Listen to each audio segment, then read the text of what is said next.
Hey what's up guys, जावा के अंदर हमने बेसिक डेटा टाइप्स, वेरिएबल्स ये सब देख लिया। आज हम देखने वाले कैसे उनके ऊपर काम कर सकते हो आप। ठीक है, आपने वेरिएबल्स तो बना लिए, डेटा टाइप्स के अंदर अलग अलग टाइप के वेरिएबल बना लिए।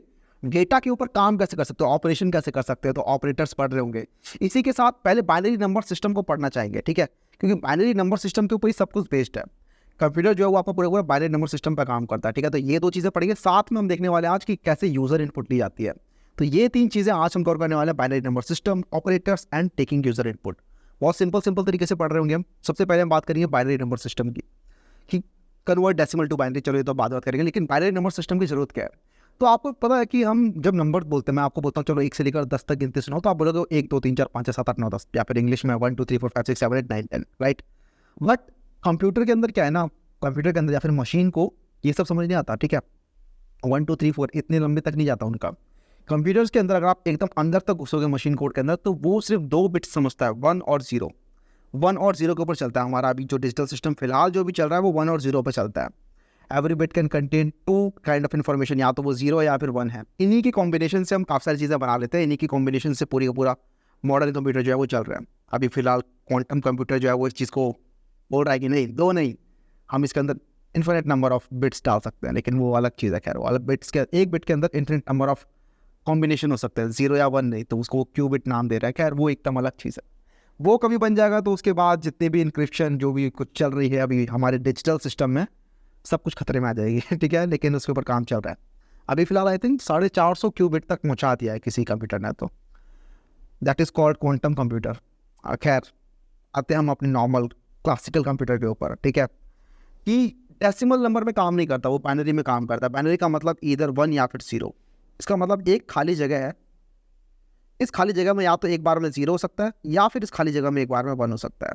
इन्हीं खाली जगहों को, इन्हीं बिट्स को अगर एक साथ काफ़ी सारी बिट्स को एक साथ रख दोगे, और उनके कॉम्बिनेशन से,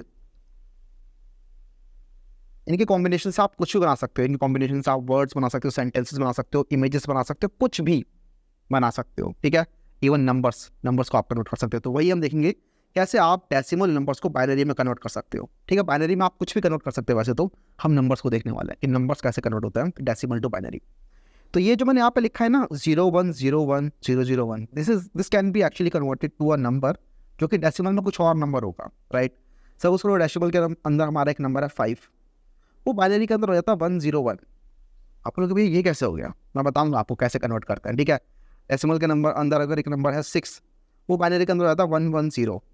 ये कैसे हो गया। ठीक है, तो अब जब जानते हैं कि कैसे कन्वर्ट होता है, कि आपने जब बोला 6 तो कंप्यूटर उसको 1 1 0 समझता है बेसिकली। कैसे समझ रहा है कि कन्वर्जन कैसे हो रहा है, कैसे कन्वर्ट हो रहा है। तो बेसिकली कुछ नहीं होता, आप सिंपल एलसीएम ले रहे होते हो।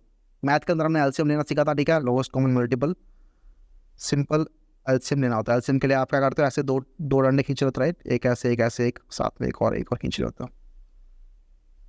अब इनके साथ आप काम कर सकते हो। फॉर एग्जाम्पल सपोज करो मुझे करना है 26 को, कि 26 का बाइनरी में क्या होगा। तो कुछ नहीं करना, 2 से डिवाइड करते जाना है आपको पूरे टाइम। तो आपने जब 26 को 2 से डिवाइड किया तो यहाँ पे आएगा 13, और रिमाइंडर कितना आएगा, रिमाइंडर आपको यहाँ लिखना है, रिमाइंडर आएगा 0, right. 2 multiply bye 13 plus 0 is 26, इस तरीके से। अब अगला आता है 13 के लिए क्या होगा, अगेन 2 से डिवाइड करेंगे, तब तक डिवाइड करते रहेंगे तब जब तक कि ये 1 पे ना पहुँच जाए। ठीक है, 2 से 13 होगा तो क्या होगा, 2 multiply by 6 is 12 plus 1, remainder हम यहाँ लिखेंगे, वो हो जाएगा आपका 13, राइट। उसके बाद अगेन 2 से डिवाइड करेंगे, 2 से डिवाइड कैसे हो जाएगा आपका 3, और यहाँ पर आ जाएगा आपका 0। 2 multiply bye 3 is 6 plus 0 is 6। ठीक है, अब अगेन 2 से डिवाइड करेंगे, 2 multiply by 1 is 2 plus 1 which is 3, और यहाँ पर हम रुक जाएंगे क्योंकि अब ये 1 हो चुका है। और ये करने के बाद आपको यहाँ से यहाँ तक जाना है। ठीक है, और नंबर्स को लिखते चलना है। ये नंबर क्या, 1 1 0 1 0। ठीक है, तो नंबर बनते हैं आपके 1 1 0 1 0, and this is the binary formation of 26। तो आप कह सकते हो कि 26 डेसिमल के अंदर, डेसिमल मतलब 1 0, डेसिमल के अंदर 10 तक जाते हैं, राइट। 0 से लेकर 9 तक मतलब डेसिमल। 0 से लेकर 9 के अंदर आपके 10 डिजिट होता है, इसलिए हम उसे कहते हैं डेसिमल। सिमिलरली 0 से 1 के बाइनरी के अंदर सिर्फ 2 डिजिट होते हैं, 0 से लेकर 1 तक, बेसिकली 2 डिजिट। तो ये है आपका 26 in decimal, it is equivalent to 1 1 0 1 0 in binary. तो इस तरीके से आप किसी भी नंबर को सिमिलर तरीके से इजीली बाइनरी में कन्वर्ट कर सकते हैं। किसी भी डेसिमल नंबर को बाइनरी नंबर में कन्वर्ट कर सकते हैं इस तरीके से। बार बार बस 2 से डिवाइड करते जाओ, एक बार जब पूरा का पूरा 2 से डिवाइड हो गया तो उसका नीचे से लेकर ऊपर तक आपको लिखना होता है, ठीक है। तो 11010 इसको लिख दिया, इस तरीके से हमारा कन्वर्ट हो गया, ठीक है। इसी तरीके से मैं आपको बोलता हूँ कि चलो एक काम करो, 49 को कन्वर्ट करके दिखाओ। 49 को यहाँ पर टाइम लोग कन्वर्ट करके दिखाओ 49 को बाइनरी के अंदर, कि बाइनरी में क्या होगा। तो आपने अगर कर लिया तो बहुत अच्छी बात है। अब जरा देखते हैं आपका आंसर मैच करता है कि नहीं करता है। तो अगेन इसके लिए हम वही करेंगे कि सबसे पहले तो डंडे बनाएंगे इस तरीके से, राइट। तो सबसे पहले यहाँ 49 आएगा एंड दिस इज 2, तो 2 मल्टीप्लाई बाय 2 देन 4 और यहाँ पर आ जाएगा 1, उसका 2 1 2 और यहाँ पर आ जाएगा 0, उसका 2 6 0, उसका 2 3 0, उसका 2 1 1। और जब यहाँ पे हो जाए तो उसके बाद हमें रुक जाना है। उसके बाद ये जो भी बना है पूरा पूरा इसको हमें लिख लेना है इस तरीके से। तो 1 1 0 0 0 1, दिस इज बाइनरी, ठीक है। तो अगर आपका ये आया तो कॉन्ग्रेचुलेशन, आप समझ गए हो कैसे आप डेसिमल टू बाइनरी कन्वर्ट कर सकते हो। तो ये तो सिंपल था डेसिमल टू बाइनरी कन्वर्जन। अगला हम देखते हैं बाइनरी से डेसिमल कैसे कन्वर्ट कर सकते हो। कि अगर मैंने आपको बोल दिया कि देखो भाई ये नंबर है, ये मैं कह रहा हूँ कि ये डेसिमल के बाइनरी के अंदर ये है, तो ये आपका डेसिमल में कितना होगा, क्या आप मुझे बता सकते हो। अगर आप पता लगा पाओ कि कैसे इसको उल्टा कर सकते हैं, रिवर्स इंजीनियरिंग करके दिखाओ कि ये नंबर डेसिमल में क्या होगा, सोचो एक बार। तो बहुत मुश्किल नहीं है ये चीज़ भी। आपको करना क्या होता है ना, बेसिकली आपको अपने नंबर्स को लेना होता है और इस तरीके से एक डब्बे में डालना होता है जिसके अंदर आपके मल्टीपल डब्बे हो सकते हैं। जैसे कि यहाँ पे 1 1 0 0 1 0, तो इन सबको मैं अलग अलग बॉक्सेस में डाल देता हूँ, ठीक है। आपको ये बॉक्सेस बनाने की जरूरत नहीं है, बस मैं समझाने के लिए बता रहा हूँ आपको। बात में तो आप ये बॉक्सेस वगैरह नहीं बना रहे हो, ठीक है। उसके बाद पोजीशन क्या है इनकी, आप राइट टू लेफ्ट जाओगे और पोजीशन लिखोगे। यहाँ पे पोजीशन इसकी क्या है, 0 1 2 3 4 एंड 5, ये इनकी पोजीशन हो गई। अब हमें क्या करना है, हमें यहाँ पर करना है 2 रेज़ टू द पावर 0, ठीक है, मल्टीप्लाई बाय 0, क्योंकि यहाँ पर ये 0 है तो ये इनको हम मल्टीप्लाई करेंगे इस तरीके से। उसके बाद अगला है 2 रेज़ टू द पावर 1, ठीक है। उसका बाद अगला है 2 रेज़ टू द पावर 2, ऊपर से मल्टीप्लाई भी करते चलना है सबको, मैं आपको बताऊंगा अभी कर क्या रहे हैं। अगला है 2 रेज़ टू द पावर 3, उसका अगला है 2 रेज़ टू द पावर 4, उसका अगला है 2 रेज़ टू द पावर 5, ठीक है। और इनको इससे मल्टीप्लाई करेंगे जो भी ऊपर आपने लिखा हुआ है। तो मैंने लिखा हुआ है 1 multiply by 2 raise to the power 5, ये क्या होगा, ये हो जाएगा मेरा 2 raise to the power 5 multiply by 1 which is 32। और इन सबको प्लस करना है मुझे। अगला है 2 raise to the power 4 multiply by 1 which is 2 raise to the power 4 which is 16। अगला है 2 raise to the power 3 multiply by 0, ये हो जाएगा हमारा 0। अगला है 2 raise to the power 2 multiply by 0, ये भी हमारा हो जाएगा 0। अगला है 2 raise to the power 1 multiply by 1 which is 2। अगला है 2 raise to the power 0 multiply by 0 which is 0। इन सबको अगर आप ऐड करोगे तो फाइनली आपका जो नंबर आएगा वो आपका इसका डेसिमल फॉर्मेशन होगा। ये आएगा आपका 48 + 2 विच इज़ 50, ठीक है। तो हम यहाँ पर बोल सकते हैं कि ये नंबर जो है ये 50 है। और आप अगर आप 50 को कन्वर्ट करोगे इस तरीके से, जो हमने यहाँ पर देखा था ना, अगर आप 50 को कन्वर्ट करोगे इस तरीके से ही तो आप देखोगे कि आपको यही नंबर मिलने वाला है 110010। तो इस तरीके से आप कन्वर्ट कर सकते हो किसी भी बाइनरी नंबर को डेसिमल नंबर में। एक बार हम दोबारा से करते हैं किसी नंबर के साथ। सपोज करो ये नंबर है 10101, इसको कन्वर्ट करके दिखाओ अगेन डेसिमल के अंदर, कैसे करोगे। तो अब आप बिना इस बॉक्सेस के भी कर सकते हो इस चीज़ को बड़े आराम से। कैसे करना है, आपको पता है कि ये जो है जहाँ पर 1 है सिर्फ उसी को ऐड करना होता है, जहाँ पर 0 उसको ऐड ही नहीं करना होता। यहाँ पर देखो जहाँ जहाँ पर 0 लिखा हुआ था वो चीज़ें ऐड नहीं हो रही है, वहाँ पर 0 ही है, 0 0 0, ठीक है। और जहाँ जहाँ पर 1 लिखा था वहाँ पर बेसिकली उनकी पोजीशन का 2 raise to the power add हो रहा है, ठीक है। तो ये पोजीशन थी 5, तो ये 2 raise to the power 5 which is 32, ये ऐड हो रहा है। इस जगह पर 1 है और यहाँ पर पोजीशन है 4, तो 2 raise to the power 4 add हो गया। यहाँ पर इधर 1 है और यहाँ पर 2 रेज़ टू द पावर 1, तो यहाँ पर 2 ऐड हो गया। और फिर इन सबको ऐड कर देना है, बस ये सोच लिया ना आपने, तो बड़े आराम से कर सकते हैं इसको। कैसे करोगे कि आप यहाँ पे आके पहले बस नंबर लिख दो 0 1 2 3 4, बस इतना लिख दिया। उसके बाद आपको क्या करना है, ये तो हो जाएगा 2 रेज़ टू द पावर 1 और 2 raise to the power 0 which is 1, ये आपका 0 रहेगा, इसको ऐड नहीं करेंगे। अगला है आपका 1, ये हो जाएगा 2 raise to the power 2 which is 4, अगला 0 है, इसको ऐड नहीं करेंगे। इसके बाद अगला है 2 raise to the power 4 which is 16, बस इनको ऐड कर देंगे तो ये जाएगा आपका 21। तो ये नंबर आपका 21 बनता है डेसिमल के अंदर। सिमिलरली इस 21 को अगर आप कन्वर्ट करोगे तो यही बन जाएगा आपका, ठीक है। और एक बहुत सिंपल तरीका जो आप मतलब धीरे धीरे करके जब आपको प्रैक्टिस हो जाएगी ना कि जल्दी जल्दी आपको अगर करना है, तो सिंपल कुछ नहीं करना होता, ये सब भी लिखने की जरूरत नहीं होती। आप बस देखते हो कि ठीक है ये 0 है, ये 2 है, ये 4 है, ठीक है। तो ये हो जाएगा 16 प्लस ये हो जाएगा 4 प्लस ये हो जाएगा 1, मतलब वही जो नीचे लिखा है मैंने, सेम वही तरीका। बट आप थोड़ा फास्ट हो जाते हैं क्योंकि आपको पोजीशन रट जाते हैं इनकी, और 2 पावर जो है वो भी रट जाते हैं। 2 पावर अब कम से कम 10 तक तो याद रखना ही है आपको। 10 तक भी याद हो गए तो उसके बाद मुझे लगता है 11, 12, 2 पावर 12 तक भी आप आराम से याद रख सकते हो। बस ऐसे ही कूल लगता है, ठीक है। 2 पावर 10 आपका 1024 होता है। 2 पावर 9 आपका 512 होता है। 2 पावर 7 आपका 128 होता है। 2 पावर 8 आपका 256 होता है। बस जल्दी जल्दी याद रखो, ठीक है। इस टाइप की चीज़ें जल्दी जल्दी करना सीखो, बहुत मुश्किल नहीं है। तो इस तरीके से आप किसी भी बाइनरी नंबर को डेसिमल में कन्वर्ट कर सकते हो, और डेसिमल नंबर को बाइनरी में कन्वर्ट करना तो हमने पहले ही सीख लिया है। तो इस तरीके से आपका कंप्यूटर काम करता है एक्चुअली। कंप्यूटर को आप जब बताते हो कि सुन भाई इंट एज इक्वल्स टू 21, तो क्या करता है, वो जाता है मेमोरी के अंदर और उस 21 को बाइनरी में कन्वर्ट करके मेमोरी लोकेशन में स्टोर करता है। क्योंकि जो हमारी मेमोरी होती है ना, उस मेमोरी के अंदर आप एक जगह पे या तो 1 या 0 स्टोर कर सकते हो, ठीक है। तो आपके नंबर को पहले कन्वर्ट करना पड़ेगा एक बाइनरी फॉर्मेट में, सो दैट उसको मेमोरी के अंदर स्टोर किया जा सके, ठीक है। तो जितने भी हमारे ऑपरेशन होते हैं, प्लस माइनस डिवाइड मल्टीप्लाई, जो भी आप काम कर रहे होते हो, वो समझ में आ रहा होगा कि वो हम डेसिमल नंबर पर नहीं करते, वो हम बाइनरी नंबर्स पर कर रहे होते हैं। क्योंकि हमारा पूरा कंप्यूटर जो है, क्लासिकल कंप्यूटर जो है, वो पूरा बाइनरी नंबर्स पर ही काम करता है, ठीक है।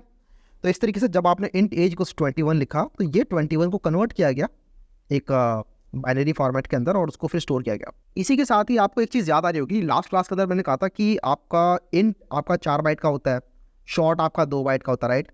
तो वो कैसे काम करता है, मतलब अलग अलग टाइप के हमारे पास डेटा टाइप्स हैं, उनके अंदर अलग अलग साइज़ कैसे है, और उनके अंदर हमने कैसे डिफाइन कर रखा है कि बाइट के अंदर आपका -128 से लेकर +127 तक के नंबर हो सकते हैं।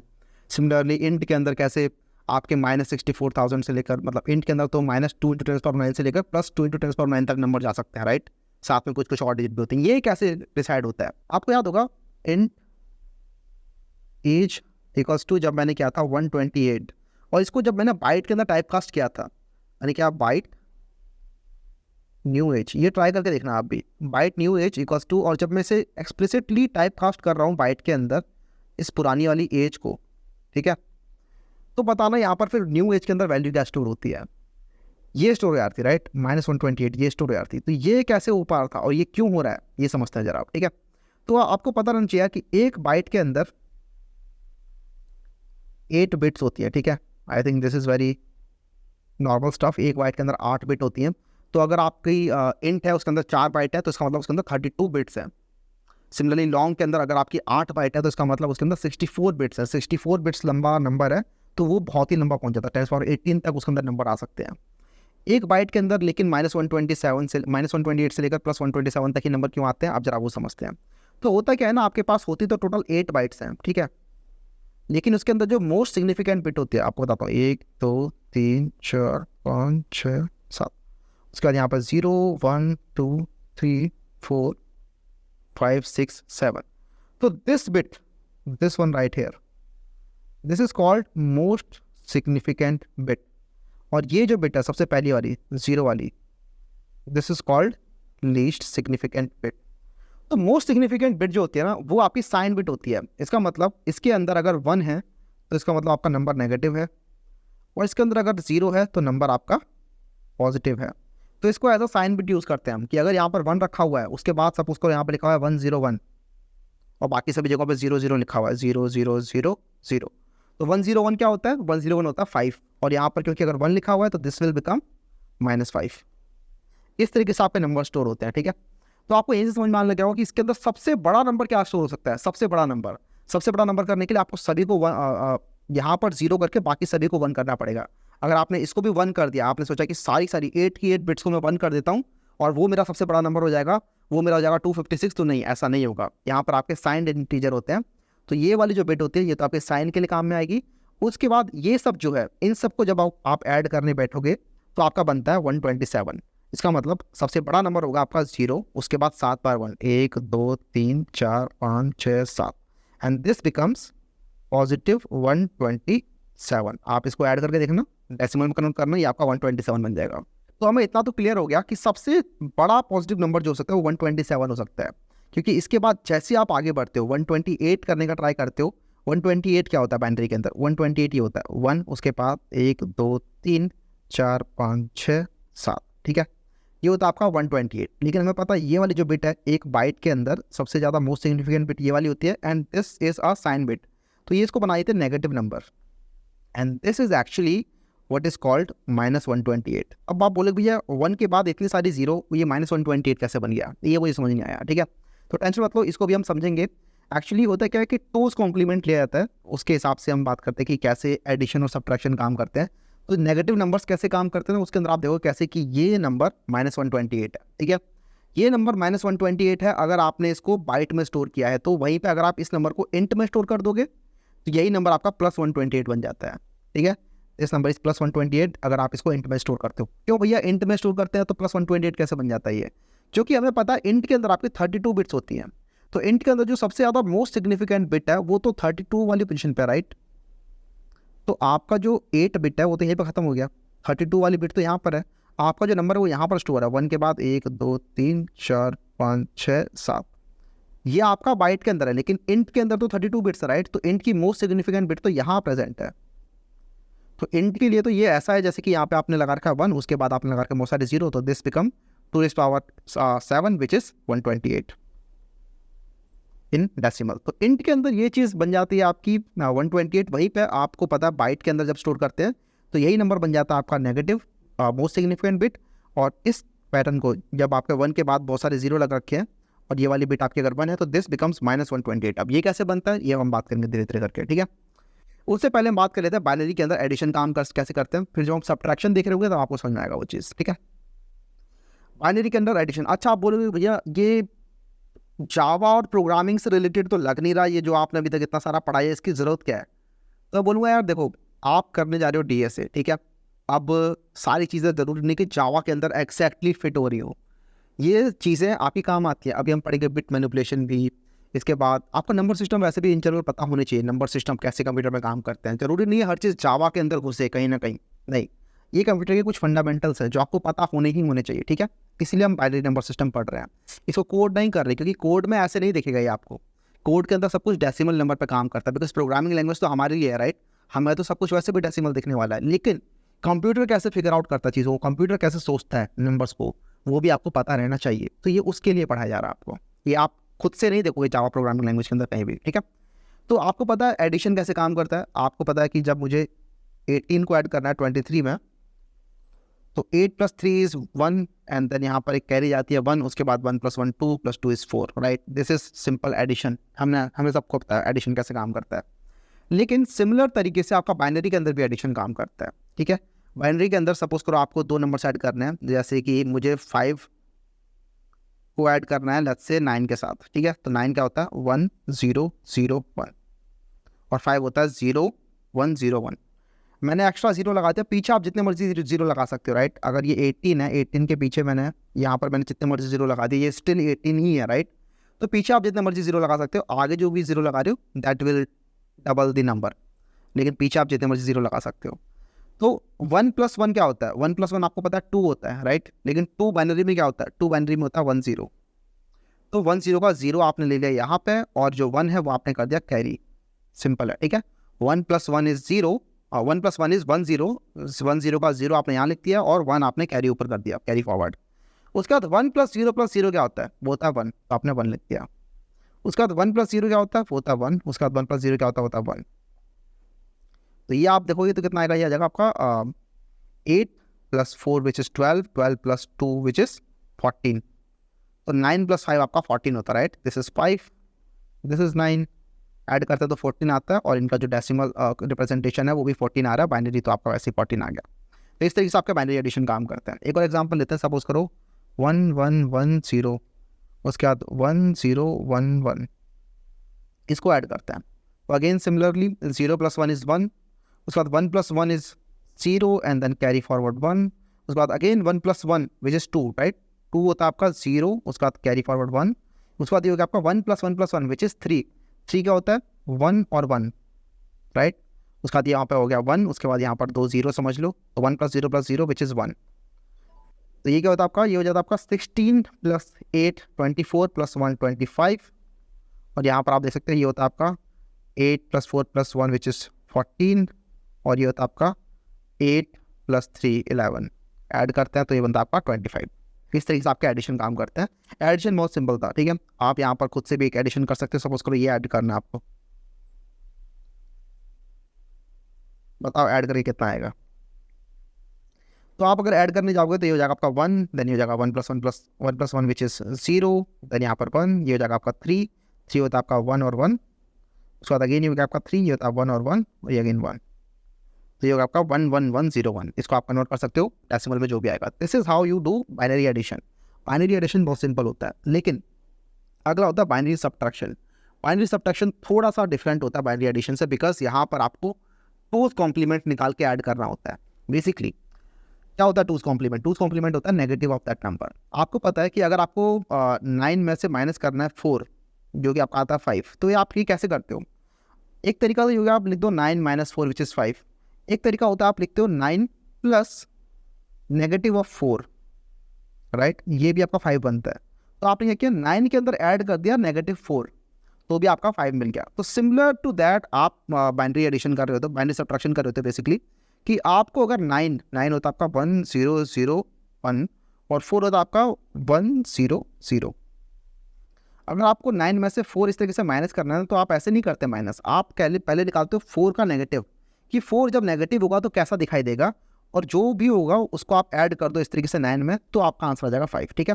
तो आप बेसिकली क्वेश्चन बन जाता है कि मैं कैसे -4 निकालूं, ठीक है। मेरा -4 क्या होगा बाइनरी के अंदर? अब दिस इज योर क्वेश्चन कि what will be this number in binary. -4 को आप बाइनरी में कैसे लिख सकते हो?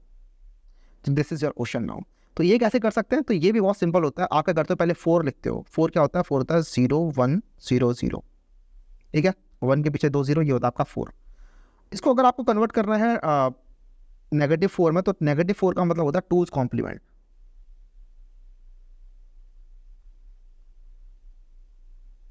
टूज कॉम्प्लीमेंट क्या होता है भैया? टूज कॉम्प्लीमेंट बेसिकली किसी भी नंबर का नेगेटिव निकालने काम आता है बाइनरी के अंदर। तो यहाँ पर बेसिकली 2 स्टेप होते हैं। First step is swap the bits. Swap the bits, swap नहीं, बेसिकली आप यहाँ पर हर 1 को 0 कर देते हो और 0 को 1 कर देते हो। और अगला स्टेप होता है ऐड 1, ठीक है। तो अगर आपके पास इस तरीके से सपोज करो नंबर है 0 1 0 0, आप पीछे जितने मर्जी 0 लगा सकते हैं, यहाँ पे फर्क नहीं पड़ता, ये अभी भी आपका 4 ही कहलाएगा। तो पहला स्टेप क्या है? पहला स्टेप है कि स्वैप कर दो सारी बिट्स को। इसका मतलब जितने भी 0 हैं वो बन जाएंगे 1, और जितने भी 1 हैं वो बन जाएंगे 0, ठीक है। ये तो पहला स्टेप हो गया। दूसरा स्टेप क्या है? दूसरा स्टेप कहता है कि एक ऐड कर दो इसके अंदर, तो 1 ऐड कर देते हैं यहाँ पे। 1 ऐड करने पे कितना आएगा? तो 1 + 1 विच इज़ 0, उसके बाद यहाँ पे 1 1 + 1 इज 0 अगेन, फिर यहाँ पर जाएगा 1 1 यहाँ पर चला जाएगा, एंड देन 1 1 1, ऑलराइट। ये आपका बेसिकली बन जाता है -4। आप बोलोगे ये -4 कैसे, ये तो लग ही नहीं रहा -4। मैं बोलूँगा नहीं, यही है -4, टेंशन मत लो। और ये मैंने इतने सारे 3 0 लगा दिए ना पीछे, आप जितने मर्जी 0 लगा सकते थे। ये जितने भी 0 होंगे बाद में, ये सब के सब यहाँ पे 1 में कन्वर्ट हो जाएंगे, और ये सभी के सभी यहाँ पर 1 ऐड होते जाएंगे। आप बोले भाई इतने सारे 1 ऐड कर दिए तो नंबर बहुत बड़ा हो गया, ये -4 कैसे? मैं बोलूँगा कोई बात नहीं, इसके अंदर जितने मर्जी आप पीछे 1 ऐड कर दो, ये अभी भी नेगेटिव ही है, -4 ही है। अगर आप इसको ऐड करोगे ना इसके अंदर 9 के अंदर, सपोज करो मैं ऐड करता हूँ 9 के अंदर, 9 है हमारा 1 0 0 1, और उसके अंदर मैं -4 विच इज़ दिस ये ऐड करता हूँ, तो -4 क्या है? 0 0 1 1, उसके बाद पीछे बहुत सारे 1 हैं। सपोज करो इतने सारे 1 हैं, मैं बोलता हूँ कोई फर्क नहीं पड़ता मुझे इन 1 से। उसके बाद यहाँ पर सपोज करो बहुत सारे 0 लगे हुए हैं, इनको ऐड करते हैं, ठीक है। तो दिस इज स्टिल 5, राइट, ये तो 5 है आपका। और मैं कह रहा हूँ कि ये -4 है, जरा ऐड करके देखते हैं इन दोनों को, 5 आना चाहिए। तो 1 + 0 इज़ 1, 0 + 0 इज़ 0, 1 + 0 इज़ 1, उसके बाद 1 + 1 अगेन आया 0, कैरी फॉरवर्ड 1, 1 + 1 आया 0, कैरी फॉरवर्ड 1, 1 + 1 आया 0, कैरी फॉरवर्ड 1, 1 + 1 आया 0, कैरी फॉरवर्ड 1। तो यहाँ पर जितने भी 1 होंगे ना वो सब 0 होते जाएंगे धीरे धीरे करके, ठीक है। और फिर लास्ट वाला जो 1 होगा वो बाहर निकल जाएगा, और इस तरीके से पीछे जितने भी हैं यहाँ पर 0 बनते जाएंगे, और फाइनली ये नंबर जो आपका बनता है ये बनता है आपका 5, ठीक है। 1 0 1, दिस इज 5। तो this is how you do subtraction in binary. आपने देखा, आपने क्या किया, आपने 9 को लिया, आपने 4 को लिया, और 4 का निकाला आपने टूज कॉम्प्लीमेंट, दैट इज -4, ये आपका बन गया -4। तो दिस इज योर -4। और जब आपने 9 और -4 को ऐड किया तो आपका बन गया 5। इस तरीके से आप सब्ट्रैक्शन करते हो, ठीक है। तो अब इसके साथ ही यहाँ पर एक अगला एग्जाम्पल लेते हैं जिससे हमें थोड़ा और क्लियरली समझ में आने वाला है। सपोज करो इस बार माइनस करते हैं हम 13 - 6, जो कि आपका आता है 7, राइट। तो 13 तो हमें पता है क्या होता है, 13 होता है आपका 1101, दिस इज 13। उसके बाद हमें 6 पता है, 6 क्या होता है, 6 होता है आपका 110। लेकिन 6 का हमें निकालना है टूज कॉम्प्लीमेंट। तो टूज कॉम्प्लीमेंट निकालने के लिए पहला स्टेप क्या होता है, जितने भी 1 है वो कर दो 0 और जितने भी 0 है वो कर दो 1। तो ये हो जाएगा आपका, अगर 6 होता है ये 110, एक में 0 लगाया था एक्स्ट्रा, तो अगर ये 6 होता है तो पहले तो वंस कॉम्प्लीमेंट कहते हैं इस चीज़ को बेसिकली। आप जो स्वैपिंग कर रहे हो ना इसे कहते हैं वंस कॉम्प्लीमेंट, कि 0 को कर दिया आपने 1 और 1 को कर दिया आपने 0, 1 को कर दिया आपने 0 और 0 कर दिया आपने 1। ये स्टेप होता है वंस कॉम्प्लीमेंट। जो मैंने यहाँ पर पहला स्टेप लिखा था ना, swap the bits, this is called ones complement. तो this is your ones complement of 6। वैसे कुछ फर्क पड़ता नहीं इससे, असली काम तो वो होता है जब आप इसके अंदर 1 ऐड करते हो। तो अगला स्टेप करते हैं, ये आपका फर्स्ट स्टेप था। अब हम यहाँ पर सेकंड स्टेप करने वाले हैं, विच इज़ 1001 के अंदर ऐड करेंगे हम 1। तो 1001 के अंदर ऐड करेंगे हम 1। ये हो जाएगा आपका 1 + 1 विच इज़ 0, कैरी फॉरवर्ड 1, ये हो जाएगा 0 और ये हो जाएगा 1। ठीक है, तो this is your two's complement of 6। तो अब हमें मिल चुका है 13 विच इज़ 1101, और हमें मिल चुका है -6 विच इज़ 1010। तो अब बस हमें कुछ नहीं करना है, इन दोनों को ऐड करना है और हमें मिल जाएगा 7। देखो 1 + 0 इज़ 1, 0 + 1 इज़ 1, 1 + 0 इज़ 1, फिर 1 + 1 इज़ 0, कैरी फॉरवर्ड 1। आप बोलोगे यहाँ पर कैरी फॉरवर्ड 1 जो है वो यहाँ पर आ जाएगा। मैं बोलूँगा नहीं, यहाँ पर आएगा ही नहीं, क्योंकि यहाँ पर बहुत सारे 0 लगे होंगे यार। सॉरी, यहाँ पर बहुत सारे 0 लगे होंगे इस जगह पे, इधर बहुत सारे 0 लगे हुए थे, राइट। ये बहुत सारे 0 जो हैं ये बहुत सारे 1 में कन्वर्ट हो जाएंगे, और फिर यहाँ पर भी बहुत सारे 1 लग जाएंगे फिर। तो इसका मतलब आप कह सकते हो कि यहाँ पर बहुत सारे 1 लगे हुए हैं। तो जो आप ये कैरी फॉरवर्ड 1 को ऐड करोगे ना, 1 + 1, तो ये 1 + 1 0 ही बन जाएगा एक्चुअली। फिर अगेन कैरी फॉरवर्ड 1 होगा, 1 + 1 0, फिर कैरी फॉरवर्ड 1, फिर 1 + 1 0, फिर कैरी फॉरवर्ड 1 1 + 0। और ऐसे करते करते जब ये पूरी की पूरी इंट की डिजिट, मतलब इंट की लिमिट पार हो जाएगी 32 बिट्स की, तो वो जो लास्ट वाला 1 होगा कैरी फॉरवर्ड वाला, वो आपका इग्नोर हो जाएगा। ठीक है, 32 पोजीशन पे जो होगा वो आपका इग्नोर हो जाएगा, और इसलिए आपके यहाँ पर सब जगह 0 लगा हुआ है, और लास्ट में ये 3 जगह 1 लगा हुआ है। 3 जगह 1 जो होता है वो आपका 7 होता है, इस तरीके से। तो आपने क्या 13 - 6 विच इज 7। तो ये होता है बेसिकली बाइनरी सब्ट्रैक्शन। अगर अभी भी समझ में नहीं आया तो आप पूछ सकते हो अपने टीचिंग असिस्टेंट से, मेंटोर से, या फिर मुझसे डाउट क्लास के अंदर पूछ सकते हो आपकी भैया सब्ट्रैक्शन समझ नहीं आया, दोबारा से बता दो, मैं बता दूँ आपको, कोई दिक्कत वाली बात नहीं है। लेकिन अब आपको आई थिंक समझ में आएगा कि -128 क्यों कहते हैं इसको। दिख रहा होगा ये -128 कैसे है वैसे, क्योंकि -128 ये बेसिकली 128 का टूज कॉम्प्लीमेंट है, जो कि -128 है। और -128 टूज कॉम्प्लीमेंट में ऐसा ही कुछ होता है। कैसे होता है भैया, बताओ जरा ठीक से। तो जरा देखो 128 क्या होता है। 128 ये होता है 1 के पीछे 1 2 3 4 5 6 7, दिस इज 128। इस बात को मानते हो। अब मुझे -128 चाहिए, तो मैं -128 के लिए क्या करूँगा, 128 को लिया पहले, उसका पहले वंस कॉम्प्लीमेंट निकालेंगे, मतलब बिट्स को स्विच करेंगे। तो ये हो जाएगा आपका 0 1 1 1 1 1 1 1। इसके बाद इसमें करेंगे ऐड 1। ठीक है, इसके बाद जब इसमें ऐड 1 कर देंगे तो ये बेसिकली जो भी आएगा ये आपका -128 होगा। जरा देखो 1 + 1 0, कैरी फॉरवर्ड 1। ठीक है, येलो पे आ जाता है। 1 + 1 0, carry forward 1, 1 + 1 0, carry forward 1, 1 + 1 0, carry forward 1, 1 + 1 0, carry forward 1, 1 + 1 0, carry forward 1, 1 + 1 0, carry forward 1, और 1 + 0 1। ठीक है, और ये क्या है, ये एक्चुअली यही है, देख रहे हो। तो इसीलिए कहते हैं कि इंट के अंदर अगर आपने ये चीज़ लिखी हुई है, इंट के अंदर तो ये भले ही 128 है, पॉजिटिव 128 है, लेकिन जब ये बाइट में कन्वर्ट होता है, जिसकी मोस्ट सिग्निफिकेंट बिट ये होती है, तब यही नंबर आपका -128 में कन्वर्ट हो जाता है। ठीक है, आई थिंक अब एकदम क्लियर हो गया होगा कि कैसे जो बाइट की लिमिट होती है वो -128 से लेकर +127 तक होती है। ठीक है, एकदम मस्त क्लियर, दिमाग खुल गया एकदम पूरा का पूरा, सब कुछ रिलेटेड है आपस में। ठीक है, बस थोड़ा सा लीप ऑफ फेथ लेना पड़ता है कई बार। तो हमें ये समझ में आ चुका है। अब हम आगे मूव कर सकते हैं और बात कर सकते हैं ऑपरेटर्स की, कि हमने पढ़ तो लिए, इतने सारे नंबर्स पढ़ लिए, डेटा टाइप्स पढ़ लिए, बाइनरी नंबर सिस्टम भी पढ़ दिया, लेकिन इनका फ़ायदा क्या है।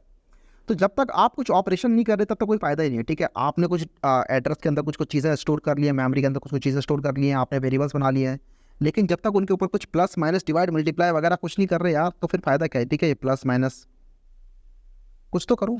ठीक है, तो ये सब हम करते हैं अपने ऑपरेटर्स की हेल्प से। हमारे पास मल्टीपल टाइप के ऑपरेटर होते हैं। सिंपल वाले तो होते ही हैं जो अरिथमेटिक के अंदर आते हैं, लेकिन कुछ और भी खतरनाक ऑपरेटर होते हैं जो कि हम समझते हैं एक एक करके। सबसे पहला है हमारा अरिथमेटिक ऑपरेटर। जो कि सुन के सिंपल सा लग रहा है, आपके पास बस ये होता है प्लस माइनस डिवाइड मल्टीप्लाई। इसके अलावा इसके अंदर एक मॉड्यूलो ऑपरेटर भी होता है। ये मॉड्यूलो ऑपरेटर आपको समझ में शायद ना आ रहा हो अगर आप पहली बार देख रहे हो, क्योंकि ये थोड़ा डिफरेंट टाइप का ऑपरेटर होता है। तो उसको समझने के लिए काम करते हैं, सोर्स में आता हूँ मैं। यहाँ पर मैं करूँगा राइट क्लिक और बनाऊंगा पैकेज। पैकेज को आप समझ सकते हो फोल्डर की तरह, कि आपको मल्टीपल फोल्डर्स में अगर अपना कोड डिवाइड करना है तो आप पैकेज उसकी तरह समझ सकते हो, लेकिन फोल्डर से थोड़ा अलग हटके होता है पैकेज। समझेंगे इसको जब हम मूव्स पढ़ रहे होंगे।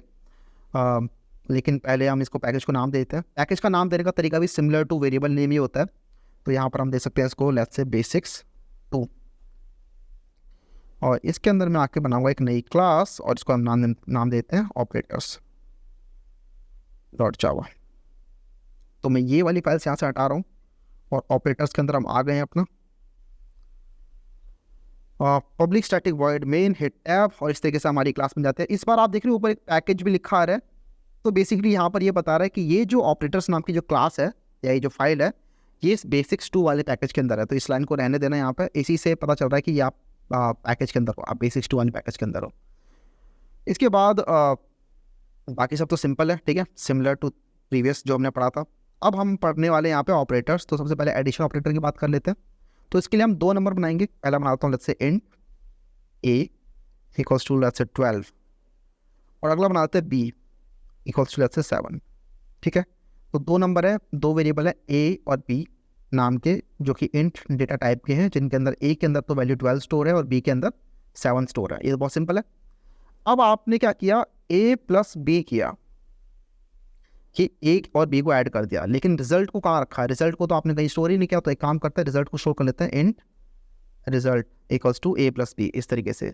तो हमने क्या किया, a और b को किया ऐड, और जो भी रिजल्ट आया उसको इस रिजल्ट नाम के वेरिएबल में स्टोर कर लिया। फिर मैं इसको नाम रखता हूँ लेट्स से c, कि a प्लस b को ऐड करके रिजल्ट को मैंने c के अंदर स्टोर कर लिया है। अब मैं अगर इस c को प्रिंट कराता हूँ एस आउट c, तो आप बताओ c के अंदर क्या प्रिंट होने वाला है? आपको पता है c के अंदर क्या होगा, 12 प्लस 7 विच इज़ 19। तो आप इसे यहाँ पर रन करो और इस तरीके से 19। तो इस तरीके से आप अरिथमेटिक ऑपरेटर परफॉर्म कर पाए, ठीक है। दिस प्लस हेयर, ये जो प्लस आप कर रहे हो ये आपका अरिथमेटिक ऑपरेशन है। ये मैंने यहाँ पे इस वेरिएबल पर परफॉर्म किया है, ए और बी नाम के वेरिएबल पर। लेकिन आप चाहो तो यहाँ पर बिना वेरिएबल के लेट्स से 15 प्लस 9 कर दिया मैंने इस तरीके से, ठीक है। बिना वेरिएबल के सीधा नंबर्स के ऊपर भी आप परफॉर्म कर सकते हो। ये जो नंबर्स है ये बेसिकली इंट में तो स्टोर हो रहे हैं, तो आप सीधा नंबर्स के अंदर भी इस तरीके से काम कर सकते हो और ये भी आपका काम करेगा, ठीक है। 15 प्लस 9 विच इज़ 24 आपका सी में स्टोर हो गया है और 24 यहाँ पे प्रिंट हो रहा है। तो बेसिकली आप ये 2 नंबर्स के बीच में आप कुछ भी लगा रहे हो ना, मैं आपको दिखाता हूँ। ये जो 2 नंबर्स आपने यहाँ पे बनाए हैं, ये और ये दोनों कहलाते हैं आपके ऑपरेंड्स। और बीच में जो आप लिख रहे हो यहाँ पे ये जो चीज़ है this plus, this is your operator. तो यहाँ पे आप प्लस लगा सकते हो, यहाँ पे आप माइनस लगा सकते हो, यहाँ पे आप मल्टीप्लाई लगा सकते हो, यहाँ पे आप डिवाइड लगा सकते हो, कुछ भी लगा सकते हो। This will become your operator. तो 2 ऑपरेंड के ऊपर जो ऑपरेशन कर रहे हो आप, वो आप ऑपरेटर के थ्रू कर पाते हो।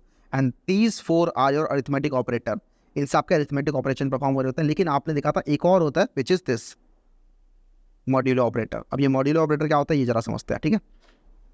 तो उसके लिए हमें कुछ नहीं करना, एक काम करते हैं, प्लस माइनस वगैरह तो हम देख ही चुके हैं, ठीक है।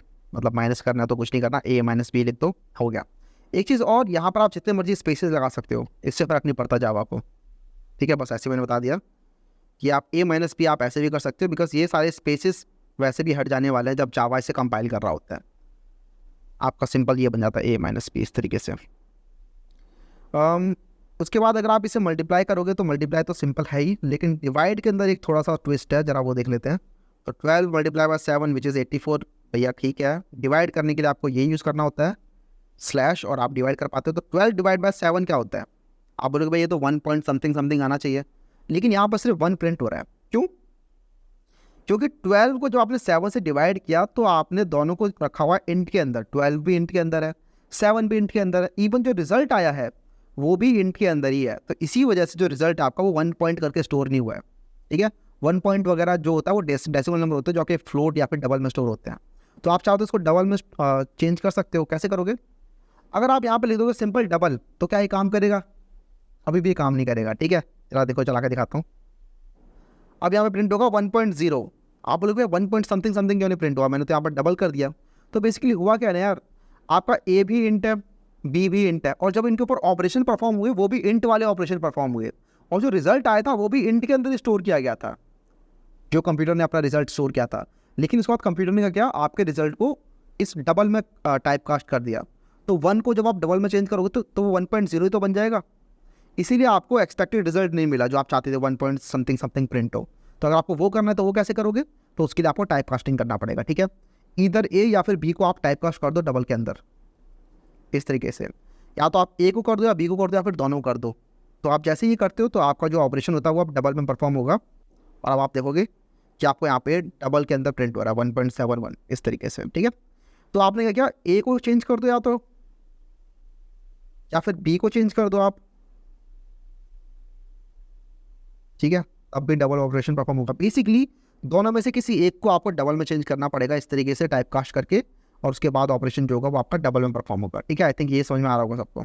इसके बाद अगला ऑपरेटर जो बच जाता है वो होता है आपका मॉड्यूलो ऑपरेटर, और ये बताता है कि रिमाइंडर बताता है ये। इसका मतलब सपोज करो आपने 12 को डिवाइड किया 7 से, तो आपको पता है इसका कोशेंट तो 1 होगा, और यहाँ पे जाएगा 7 1 7, और यहाँ पे आपका रिमाइंडर आएगा 5, राइट। ये जो रिमाइंडर है ना डिवाइड करने पे, ये आपका मॉड्यूलो ऑपरेशन देता है। इसका मतलब कि 12 मॉड्यूलो 7 इज़ 5। ठीक है, अभी हम देखेंगे 5 कैसे आ रहा है। एक चीज़ और, जब आप 12 को डिवाइड करते हो 7 से तो आपको मिलता है कोशेंट विच इज़ 1, और 12 का मॉड्यूलो करते हो 7 से तो आपको मिलता है रिमाइंडर। ठीक है, तो मॉड्यूलो ऑपरेशन आपका कई बार काम में आता है। अभी हम क्वेश्चन कर रहे होंगे काफ़ी सारे जहाँ पे आप देखोगे मॉड्यूलो ऑपरेशन बहुत ज़्यादा यूज़ होता है।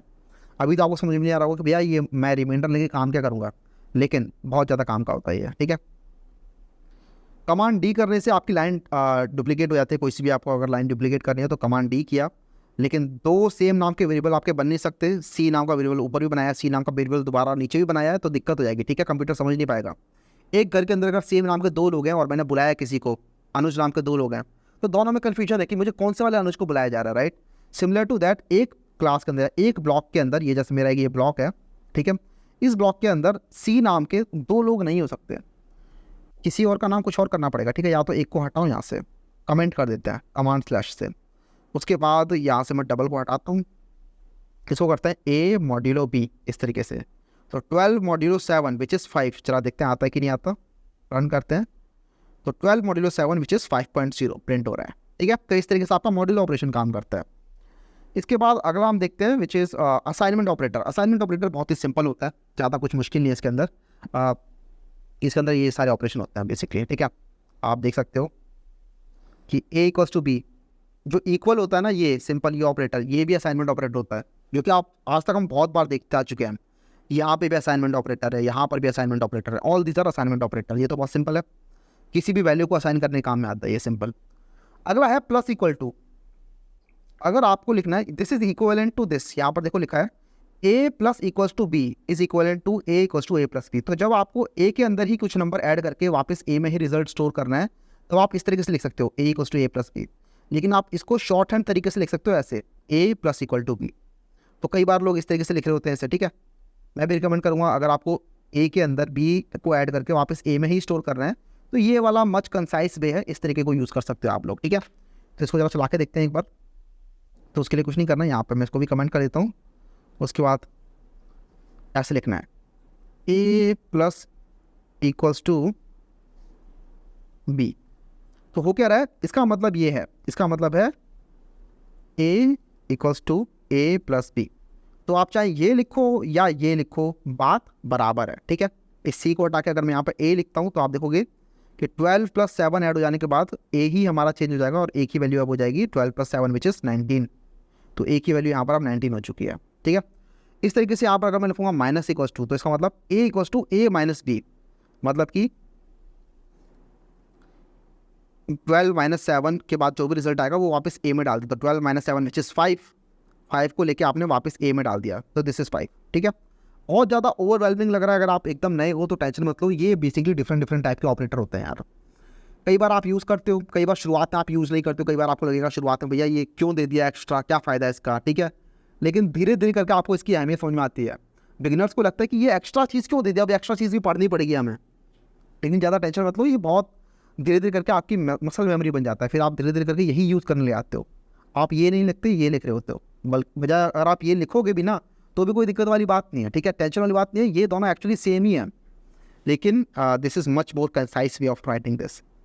तो ये सब आपका इन सब जगहों पे काम कर सकता है, मल्टीप्लाई के अंदर भी। तो जितने भी हमारे अरिथमेटिक ऑपरेटर हमने पढ़े थे ना, इन सब के अंदर आप इस तरीके से असाइनमेंट ऑपरेटर यूज़ कर सकते हो। तो बहुत सिंपल है, ये आप खुद यूज़ कर लेना।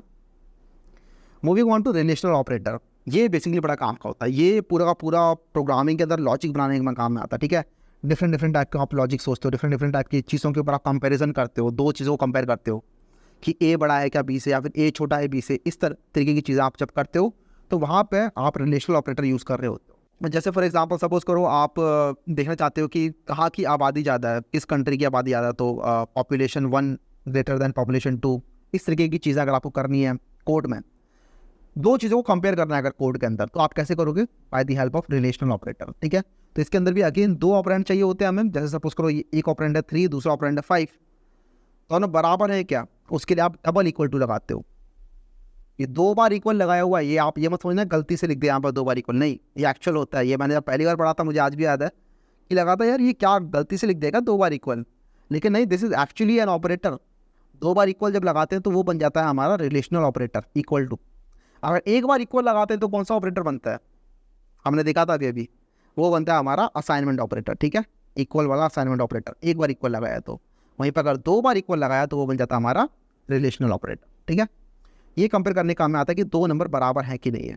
तो आप देख सकते हो 3 = 5 बराबर है, नहीं बराबर नहीं है, तो ये रिटर्न करता है आपका फॉल्स। तो आपको याद रखना है कि रिलेशनल ऑपरेटर ऑलवेज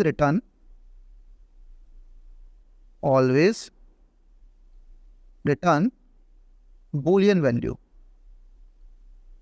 ठीक है। इनकी आदत है बूलियन वैल्यू रिटर्न करेंगे। बूलियन के अंदर क्या क्या होता है, इधर ट्रू या फिर फॉल्स, ठीक है। तो या तो ये ट्रू रिटर्न करेंगे या फिर ये फॉल्स रिटर्न करेंगे, ये आपके बूलियन वेरिएबल होते हैं। अगला होता है आपका नॉट इक्वल टू, इसके अंदर आपका एक एक्सक्लेमेशन मार्क आता है, इसके बाद इक्वल। तो क्या 3 ≠ 5 है?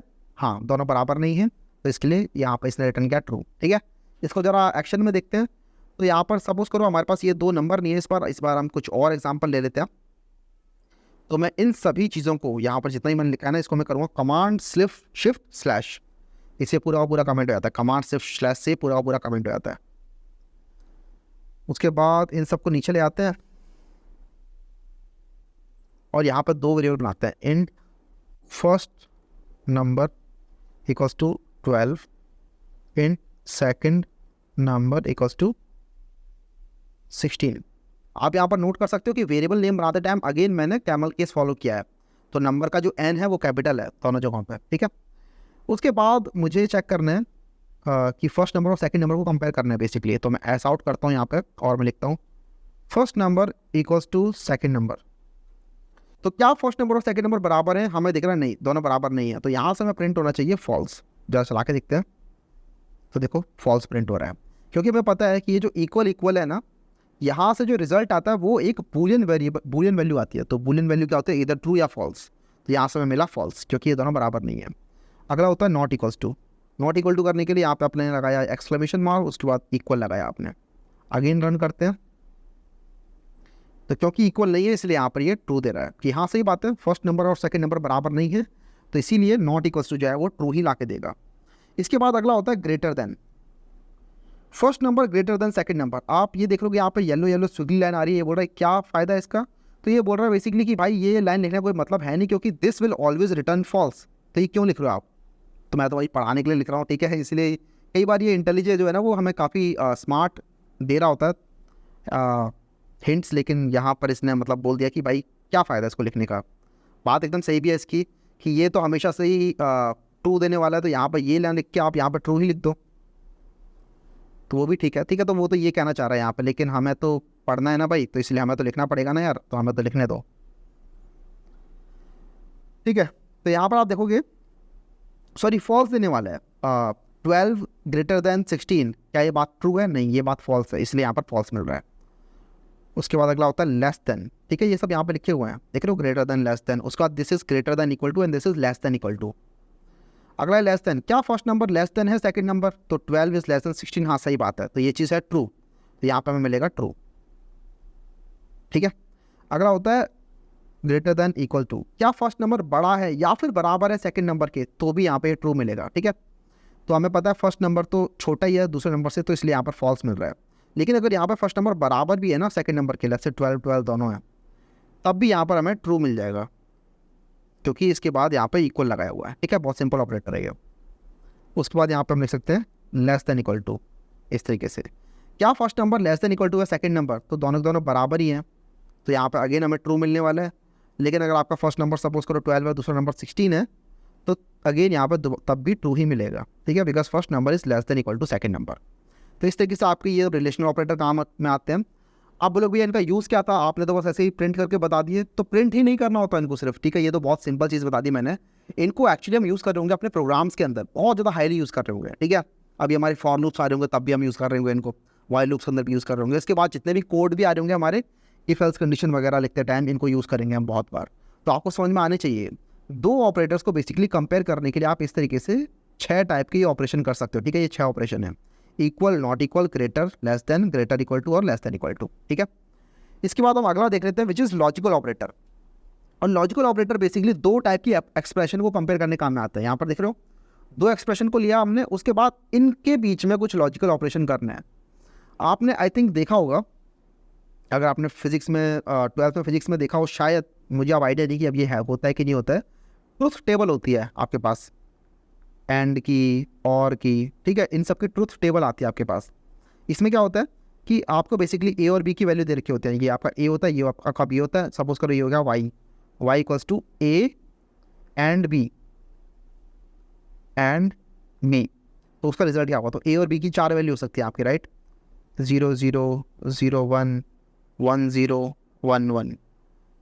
तो ए एंड बी की जो ट्रुथ टेबल होती है वो ऐसी बनती है कि एंड कर रहा है तो 0 0 0 1, ये आपकी ट्रुथ टेबल होती है बेसिकली। सिमिलर टू दैट यहाँ पे एंड लॉजिकल ऑपरेटर होता है आपका। ये बेसिकली काम में क्या आता है कि आपके पास 2 एक्सप्रेशन है। ठीक है, 0 का मतलब होता है फॉल्स, 1 का मतलब होता है ट्रू। एंड बताता है कि अगर दोनों में से कोई भी एक भी चीज़ फॉल्स है ना, तो आपका टोटल रिजल्ट फॉल्स आएगा। यहाँ पे लिखा भी हुआ है, या फिर दूसरे वर्ड्स में आप ऐसे बोल सकते हो कि ट्रू तभी होगा if both expression 1 and expression 2 are true.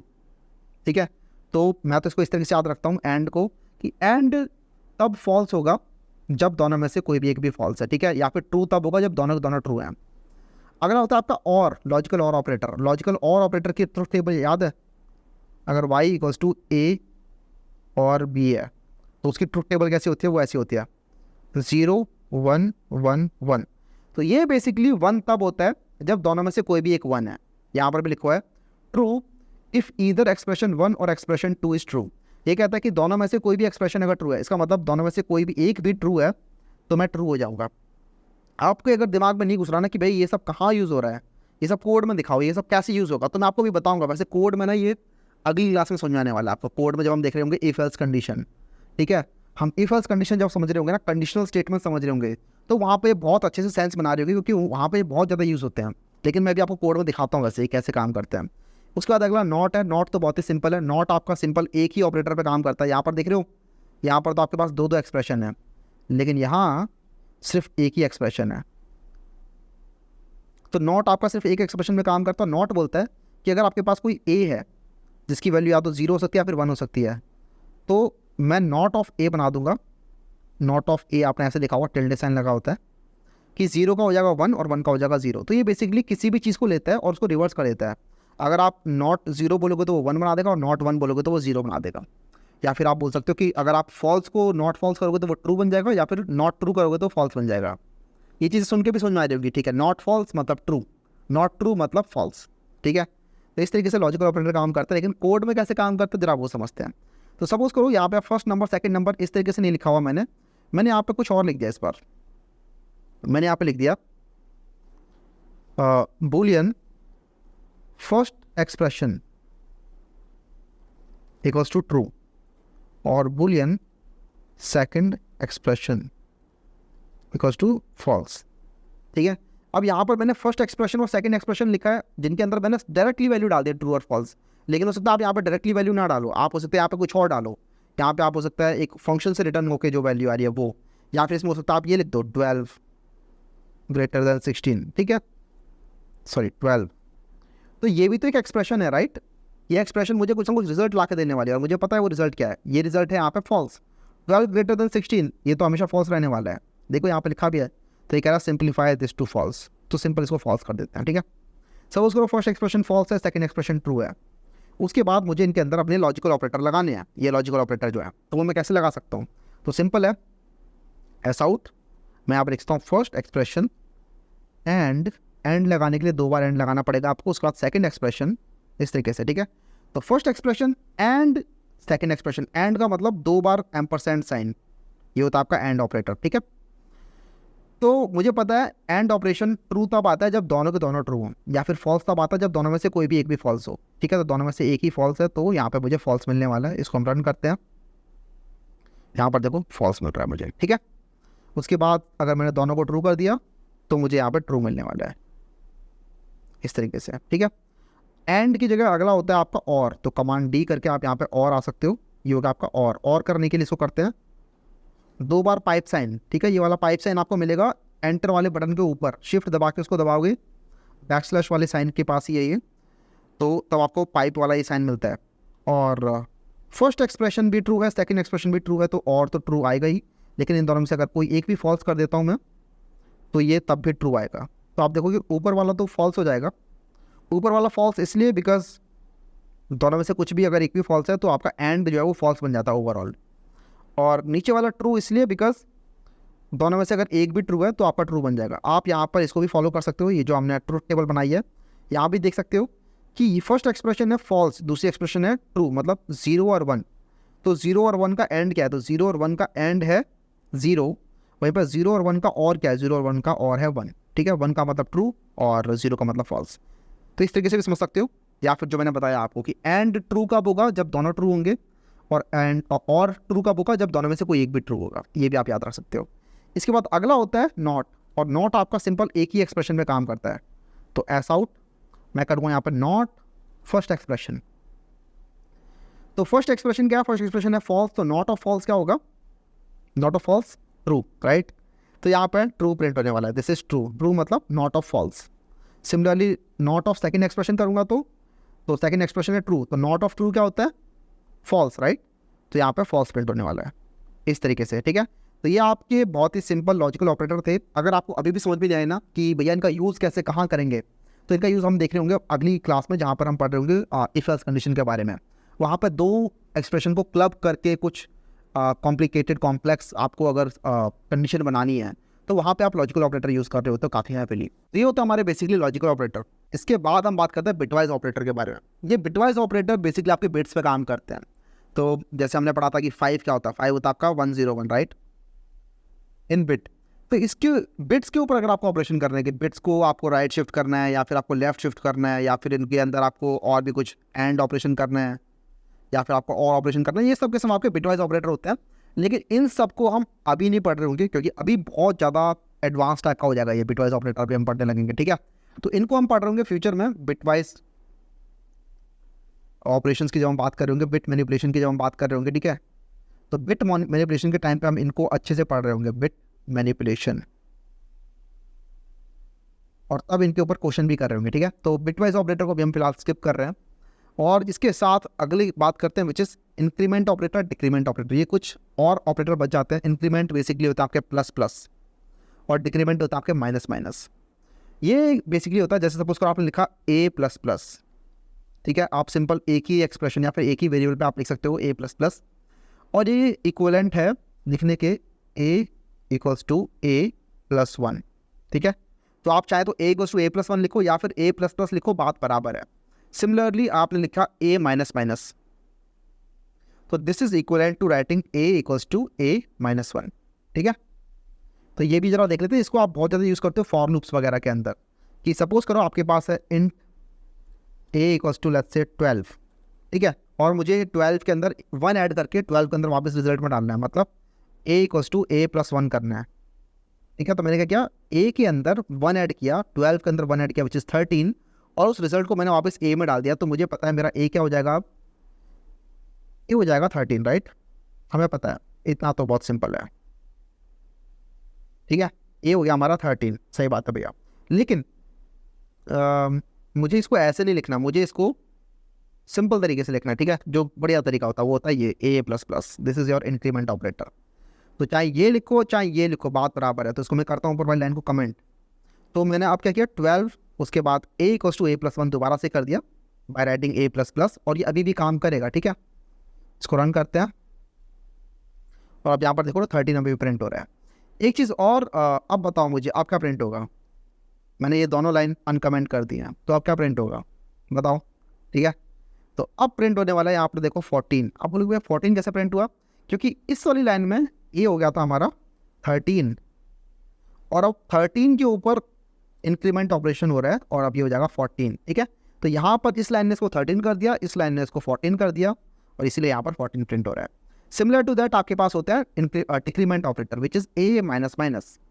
A minus minus क्या करता है, ए माइनस माइनस बोलता है कि सुनो ए को लो और उसके अंदर ए इक्वल्स टू ए माइनस 1 कर दो। तो आप ये लिखो चाहे ये लिखो, ए इक्वल्स टू ए माइनस 1, बात बराबर है, ठीक है। तो this is your decrement operator. अब बताओ जरा ए की वैल्यू क्या प्रिंट होने वाली है। इस टाइप के क्वेश्चन आते हैं आपके, ठीक है, असेसमेंट के अंदर, ऑनलाइन असेसमेंट या फिर एमसीक्यू वगैरह दे देते हैं आपके एप्टीट्यूड के अंदर। इस टाइप के क्वेश्चन आते हैं कि ए दे देंगे, उसके बाद इसमें बंच ऑफ ऑपरेशन कर देंगे, उसके बाद बोलेंगे बताओ व्हाट इज द आउटपुट। तो बताओ, तो आपको क्या करना है, एक एक स्टेप करके चलना है। इस स्टेप में आपको हो जाएगा 13, इस स्टेप में हो जाएगा आपका 14, इस स्टेप में वापस हो जाएगा आपका 13, तो इसलिए ए की वैल्यू आएगी आपकी 13। तो जरा रन करके देख लेते हैं इसे, देखो 13 हो गया। इस स्टेप में 13 कैसे हो गया, बिकॉज 14 में से आपने एक नंबर माइनस कर दिया, तो ये हो गया आपका वापस 13, ठीक है। अगर मैं एक और बार कर दूंगा ए माइनस माइनस, तो अब क्या होगा, तो इस स्टेप में हो जाएगा ये 13, और 13 के बाद अगले स्टेप में हो जाएगा ये 12।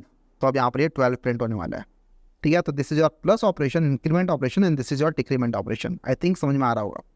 तो इस तरीके से आपके इंक्रीमेंट और डिक्रीमेंट काम करते हैं। And now one another operator which is called ternary operator, जो कि आपका इस तरीके से काम करता है। ये आपके टर्नरी ऑपरेटर होते हैं, और इनको हम पढ़ रहे होंगे अगली क्लास के अंदर जब हम बात कर रहे होंगे इफ एल्स कंडीशन की, क्योंकि ये उनके साथ ज़्यादा मैच करते हैं। टर्नरी ऑपरेटर आपके बेसिकली इफ एल्स कंडीशन को एक लाइन में लिखने के काम में आते हैं। तो ये हम देख रहे होंगे अगली क्लास के अंदर, ठीक है, इंक्रीमेंट एंड डिक्रीमेंट पढ़ते टाइम। तो don't worry about these now. अब अगला हम बात कर लेते हैं taking user input using scanner. ये काफ़ी इंपॉर्टेंट होता है, क्योंकि कई बार आप नहीं चाहते कि आप ही नंबर लिखे जा रहे हो और यूज़र कुछ नंबर ही लिख रहा। सपोज करो आपने एक ऐसा कैलकुलेटर बना दिया जिसके ऊपर जब भी आप इक्वल हिट करते हो तो आपके प्री डिफाइंड नंबर्स को ही ऐड करके दे देता है वो। ऐसे कैलकुलेटर कोई फ़ायदा नहीं, राइट। आप चाहते हो कि यूज़र कुछ इनपुट दे, उसके बाद वो ऐड करे, तब मुझे कुछ रिजल्ट मिले, ठीक है। ऐसा कैलकुलेटर तो काम का भी है। अपने ही जो नंबर प्री डिफाइंड है, सपोज करो 3 और 4 दो नंबर प्री डिफाइंड है उसके अंदर हमेशा हमेशा के लिए, और 3 और 4 को 7 करके ही देता रहता है वो पूरे टाइम। तो जब भी बटन दबाओ वो 7 देता रहेगा, किसी काम का नहीं, राइट। आप चाहते हो कि आपका कोड यूज़र इनपुट ले, कि यूज़र पता है कि क्या क्या नंबर होने वाले हैं, उसके हिसाब से काम करे, तो आप वहाँ पे यूज़र इनपुट लेते हो, और ये बहुत इंपॉर्टेंट हो जाता है, ठीक है। तो जरा देखते हैं यूज़र इनपुट कैसे काम करता है। काफ़ी कमाल का कंसेप्ट है ये भी। तो ये बेसिकली काम करता है आपका बाय यूजिंग स्कैनर। स्कैनर क्या है भैया, तो स्कैनर बेसिकली एक क्लास है जो जावा ने ऑलरेडी बना रखी है आपके लिए। This is a predefined class in Java. तो जेडीके के अंदर आपको एक क्लास मिलती है, कहाँ मिलती है, तो इस पैकेज में मिलती है, जावा यूटिल, उसके अंदर एक स्कैनर क्लास होती है, ठीक है। तो ये जावा और यूटिल, दीज आर 2 पैकेजेस, और इनके अंदर हमारे पास स्कैनर फाइल होती है जिसके अंदर हमारे स्कैनर क्लास मिलती है, और इसकी हेल्प से हम लोग इनपुट ले सकते हैं। तो करना क्या होता है, सबसे पहले इसका एक ऑब्जेक्ट बनाना होता है। ऑब्जेक्ट बनाने के लिए ऐसे ऑब्जेक्ट बनाते हैं। अभी फिलहाल रट लो कैसे ऑब्जेक्ट बनते हैं, बाकी हम ओप्स के अंदर ऑब्जेक्ट को बनाना सीख रहे होंगे, क्लासेस एंड ऑब्जेक्ट्स को अच्छे समझ रहे होंगे क्या होते हैं। लेकिन अभी फिलहाल आप रट लो कि आप ऐसे लाइन लिखते हो, पहले आप लिखते हो स्कैनर, उसके बाद इस ऑब्जेक्ट का कुछ भी नाम आप लिख सकते हो। सपोज करो SC equals to new scanner, आपने यहाँ पे इसका कंस्ट्रक्टर कॉल कर दिया, फिर सिस्टम डॉट इन, इस कंस्ट्रक्टर के अंदर आपने ये पास कर दिया। उसके बाद जब भी आपको इनपुट लेना है, सपोज करो इंटीजर इनपुट लेना है, तो आप लिखोगे SC डॉट नेक्स्ट इंट। तो यहाँ से आप इनपुट इंटीजर इनपुट ले पाओगे। आपको सपोज करो फ्लोट इनपुट लेना है, तो SC डॉट नेक्स्ट फ्लोट, यहाँ से आप फ्लोट वैल्यू इनपुट ले पाओगे। अगर आपको एक लाइन इनपुट लेनी है तो आप लिखोगे SC dot next line, line या फिर आप स्ट्रिंग करो, एक ही बात है, लाइन कह लो। SC डॉट नेक्स्ट लाइन से भी हो पाता है और SC डॉट नेक्स्ट से भी हो पाता है। तो ये बेसिकली आपको कुछ मेथड्स होते हैं, ठीक है। तो जरा इनको देखते हैं। तो वेरियस टाइप मैंने यहाँ पे वैसे लिखे हुए हैं। आपके पास नेक्स्ट लॉन्ग होता है, लॉन्ग लेने के लिए, फ्लोट होता है फ्लोट लेने के लिए, डबल होता है डबल के लिए, नेक्स्ट होता है स्ट्रिंग के लिए, ठीक है, इस तरीके से। Also it is recommended to close the scanner object by using the close method. तो ये भी जरा देख लेते हैं। तो जरा स्कैनर को समझते हैं ठीक से। तो उसके लिए मैं आऊँगा बेसिक 2 के अंदर, अगेन एक और बना लेते हैं न्यू क्लास, और इसका नाम रख देते हैं हम यूज़र इनपुट, और again public static void main. सबसे पहले हमें बनाना है स्कैनर क्लास का ऑब्जेक्ट, ठीक है। तो स्कैनर क्लास का ऑब्जेक्ट बनाने के लिए स्कैनर को हमें इंपोर्ट करना होगा। वैसे तो बाय डिफॉल्ट अपने आप मतलब ऑटो इंपोर्ट कर लेता है, लेकिन आपको ऐसे इंपोर्ट करना चाहिए, इंपोर्ट java.util.scanner। बेसिकली इंपोर्ट करके लिया है आपको पता नहीं है क्लास कहाँ पर है। इंपोर्ट वगैरह हम पढ़ेंगे अगेन फ्यूचर में। मैं जो कह रहा था पहली क्लास के अंदर कि यहाँ पर आपको लीप ऑफ फेथ लेना पड़ेगा, वरना आप एक एक चीज़ का अगर मतलब निकालने लगे ना कि इंपोर्ट क्या है, मुझे बताओ भैया जावा कहाँ है, यूटिल कहाँ है, तो आप खो जाओगे, पढ़ने आगे नहीं बढ़ पाओगे। कुछ चीज़ों को आप अभी फिलहाल लेके चलो कि हाँ ठीक है ये चीज़ें रखनी पड़ेंगी, ये चीज़ें लिखनी ही होती हैं। धीरे धीरे करके आपको समझ में आने लगेगा सब कुछ कि अच्छा इंपोर्ट करना पड़ता है उन पैकेजेस को जो आपके पैकेजेस इंपोर्टेड नहीं है, इंपोर्ट करके लानी पड़ती है क्लासेस, ठीक है। क्लासेस के ऑब्जेक्ट इस तरीके से बनते हैं। अच्छा scanner SC = new scanner, okay, इसके अंदर हमें ये पास करना है system.in, ठीक है। उसके बाद मुझे इंटीजर इनपुट लेना है, तो इंट लेट्स से मैं एज इनपुट ले रहा हूँ, इंट एज = SC.next। यहाँ पर आपने जैसे ही लगाया SC डॉट, उसके बाद आप देख पा रहे हो बाइट इनपुट लेना है, तो नेक्स्ट बाइट है, नेक्स्ट इंट है इनपुट इंटीजर इनपुट लेने के लिए, नेक्स्ट है आपका स्ट्रिंग इनपुट लेने के लिए, ठीक है। और भी काफ़ी सारे मिल जाएंगे इसके अंदर। तो SC.next इंट इस तरीके से।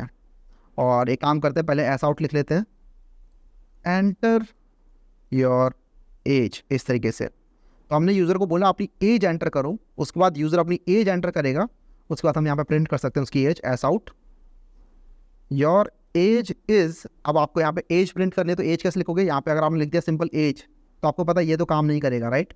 एज आपका स्ट्रिंग में चला जाएगा। तो उसके लिए हमें क्या करना होता है, यहाँ पे ऐसे मत लिखो, यहाँ पे आप लगाओ प्लस, उसके बाद आप लिख दो एज, ठीक है। तो इससे आपने क्या किया, स्ट्रिंग के अंदर आपने कंकैटिनेट कर दिया, स्ट्रिंग के अंदर आपने बेसिकली इस वेरिएबल को ऐड कर दिया। तो स्ट्रिंग के अंदर आपने एज को डाल दिया और एक नई स्ट्रिंग बना दिया। जब हम स्ट्रिंग को पढ़ रहे होंगे अच्छे से, तब हम समझेंगे कि स्ट्रिंग के अंदर बेसिकली कंकैटिनेशन ऑपरेशन होता है।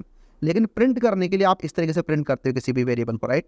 आपने स्ट्रिंग प्रिंट करनी है, उसके बाद आपको एज प्रिंट करना है, तो आपको बीच में ये प्लस लगाना पड़ेगा, जिससे आपका स्ट्रिंग के अंदर कंकैटिनेशन हो जाता है इस तरीके से, ठीक है। जरा इसे रन करके देखते हैं। तो जब मैंने रन किया तो आप यहाँ पर देख रहे हो प्रोग्राम अभी मेरा चल रहा है, यहाँ पर मेरा प्रोग्राम अटक गया है, देख रहे हो यहाँ पे ये आ रहा है कर्सर बन के, एंटर योर एज लिखा और यहाँ पे अटक गया है, बिकॉज ये मेरे से एक्सपेक्ट कर रहा है कि मैं इसके अंदर कुछ इनपुट दूँ। मैं यहाँ पर अपनी इनपुट देता हूँ 26, उसके बाद मैं करता हूँ हिट एंटर, तो यहाँ पर देखो इसने प्रिंट कर दिया योर एज इज़ 26, ठीक है। तो इस तरीके से आप इनपुट ले सकते हो यूज़र से। अब तो अब आपको समझ में आ रहा होगा कि कैसे मैं कैलकुलेटर के अंदर अब दो नंबर जो है वो ऐसे बना सकता हूँ कि मैं खुद से यूज़र से इनपुट लूँ 2 नंबर्स, और उसके बाद उनको ऐड वगैरह करके रिजल्ट शो करूँ, ठीक है।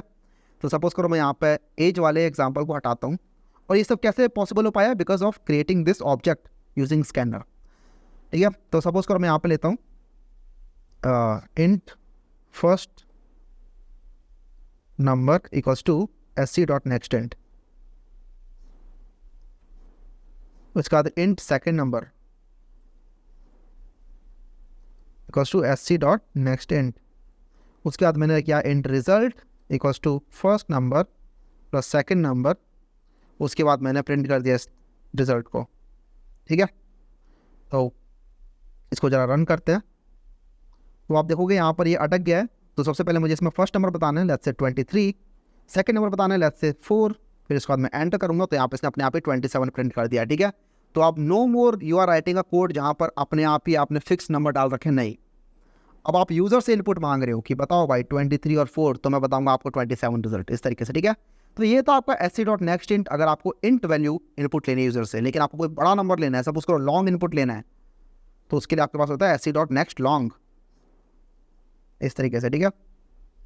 तो लॉन्ग लिया, यहाँ पर आपको समझ में आ रहा होगा एरर क्यों आ रहा है, क्योंकि आपके पास एक सेकेंड नंबर है विच इज़ अ लॉन्ग, और उस लॉन्ग के रिजल्ट को आप इंट में स्टोर कर रहे हो। तो बेसिकली आप यहाँ पर लॉस कर रहे हो अपने डेटा का, ठीक है। डेटा में लॉस हो सकता है इस टाइम पे, तो अगर डेटा में लॉस करना चाहते हो और आप चाहते हो कि कोई दिक्कत नहीं है, डेटा में लॉस होने दे, तो आप यहाँ पे क्या कर सकते हो, इसको टाइपकास्ट कर सकते हो इंट के अंदर, राइट, इस पूरे रिजल्ट को, कि भाई रिजल्ट जो भी आ रहा है ना लॉन्ग का आने दे, लेकिन जो रिजल्ट आ रहा है उसको टाइपकास्ट कर दो इस तरीके से इंट में, तो अब ये इंट में रिजल्ट चला जाएगा, ठीक है।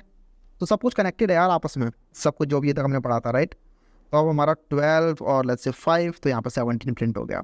आपको फ्लोट लेना है तो you can write next float इस तरीके से, और इस फ्लोट को लेके मैं डालता हूँ लेट्स से फ्लोट में। तो ये मेरा फ्लोट फर्स्ट नंबर है, ये मेरा सेकंड नंबर है, जो रिजल्ट है वो मेरा इंट में चला जाएगा।